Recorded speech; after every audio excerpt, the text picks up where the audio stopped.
Hey guys, welcome to your 5th iOS game tutorial, and in this one we're just going to do the score labels that we're going to have, and it's a lot of code just because of formatting the score because I used images for my score. Actually, I need to import the images, so I'll do that right now.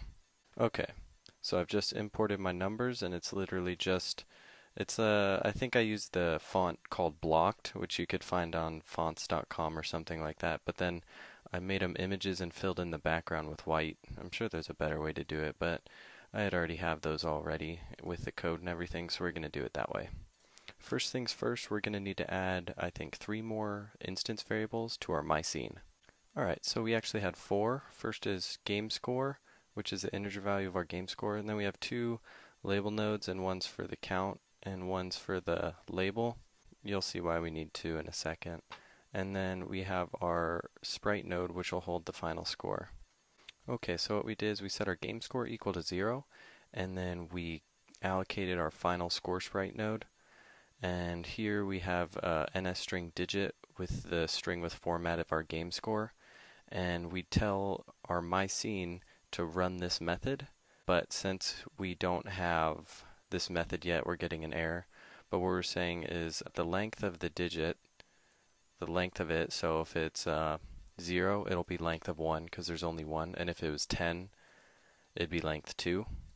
And the reason we do that is because we need to keep the score center, but we have the numbers changing from 0 up to 10 and then to 100 if the score ever gets that high, and it won't be centered if it just tacks the numbers onto the end. So that's what this setScoreSprite method is for. And if you use text, you would not need this. If it was just a label, let's say NSString digit was going to be the string for our label, we'd go SKLabel node score, and we'd set score.horizontal alignment mode equal to SKLabel horizontal alignment mode center.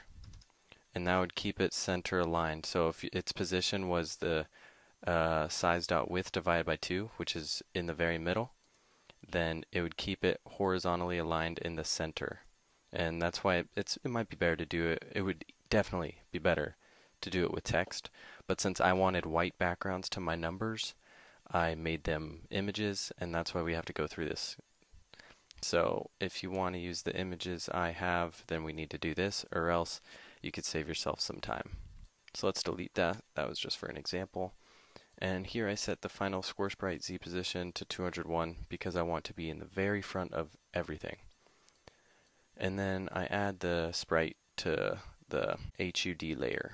Next, we're going to go into our didBeginContact, and we're going to add to our score category this first if check and a few things down here too.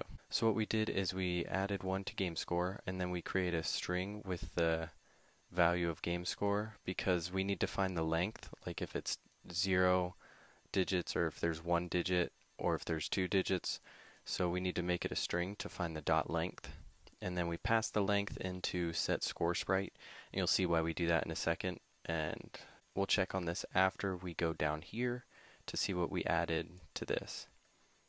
So what we did is, I think we had this over here from last time, was the game over menu.hidden is no. Yeah, definitely. We've already had this.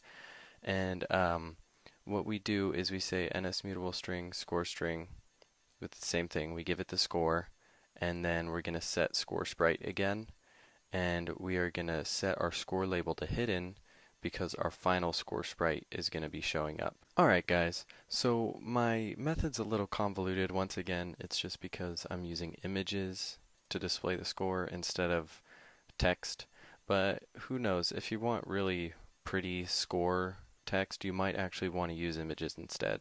So the method will look something like this. Basically it sets the score sprite, and I pass in the number of digits in the score. So I think I went over this. This is 1 digit, here's 2 digits in the score, and so on. But I only made a case, this switch only has for 1 digit or 2 digits because if someone goes over 99, they're just playing this too long, and I don't really care to format it after that because it just gets more and more convoluted. So basically what happens is I pass in the score string, or I pass in game score into score string, and then I remove all the children from final score sprite. So every time I set the score, it doesn't just stack on top of it. I need to remove the old ones so I can add new ones here. Alright, so here's double val1 and int sides, and I'll show you guys they're right down here in this for the 2-digit case, so I'll explain that later. And then I have this cg float y equals self.size.height divided by 2 minus 10. And right here, this is my standard height for the score when in game, or for the standard score when the game's over, because it goes half of it and then minus 10 pixels. And then if the game is not over, so while we're playing, it's at the top of the screen. It's the height minus 25 pixels. Next, we go into the switch statement depending on how many digits there are.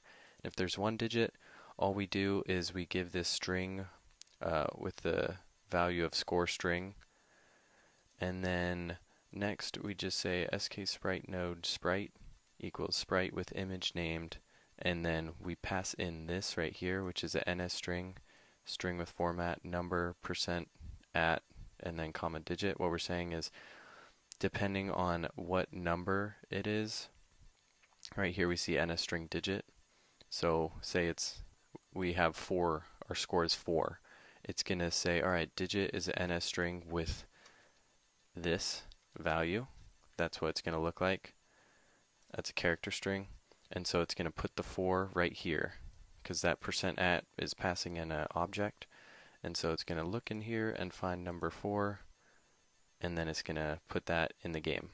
So after it does that, we set the sprite position to the position we designated earlier, self.size.width divided by 2, and then y. And then after that, we add it to the final score sprite. We add the child, and then we'll break. And if it's 2 digits, we do something a little more annoying. First, we're going to do a for loop, and we're going to say int I equals 0, and then it's less than score string dot length. And the reason I did this is because if you had more cases, you could almost copy this for each case, except you'll have to add a few more steps for 3 digits, 4 digits, and so on. But I could always just go less than 2. But this is the way we'll do it. And then I say sides equals, and then I have this weird thing right here. This is a tertiary statement, and right now I'm asking the question, is I not equal to 0?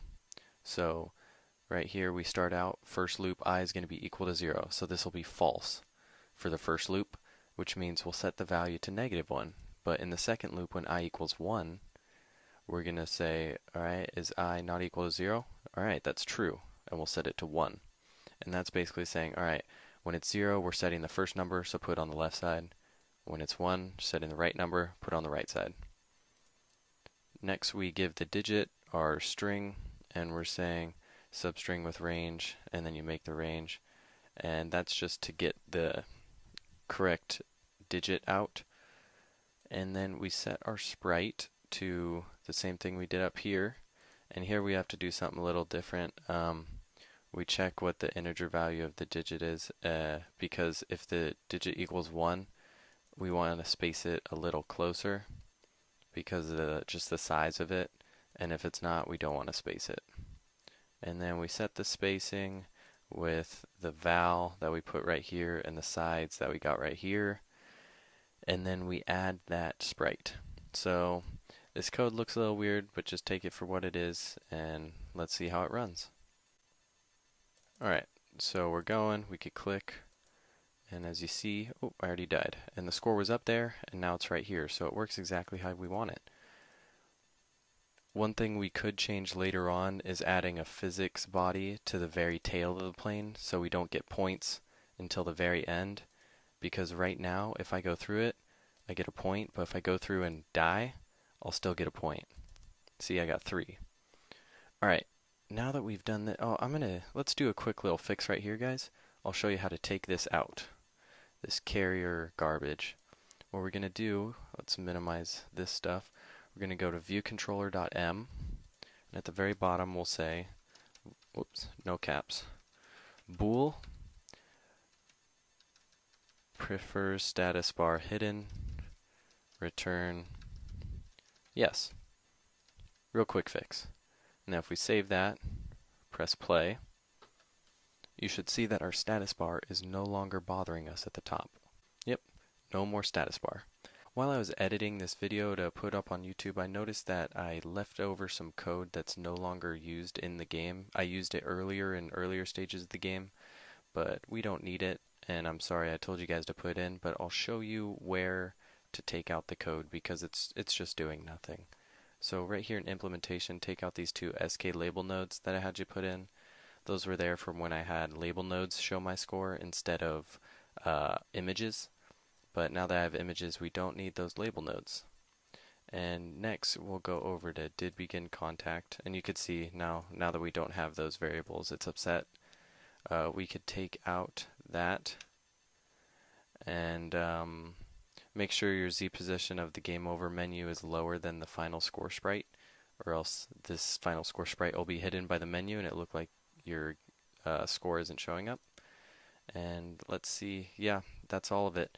Sorry, I feel like an idiot for leaving it in there, but now that it's out, your game should run actually just the same because the code wasn't doing anything. It was just taking up space.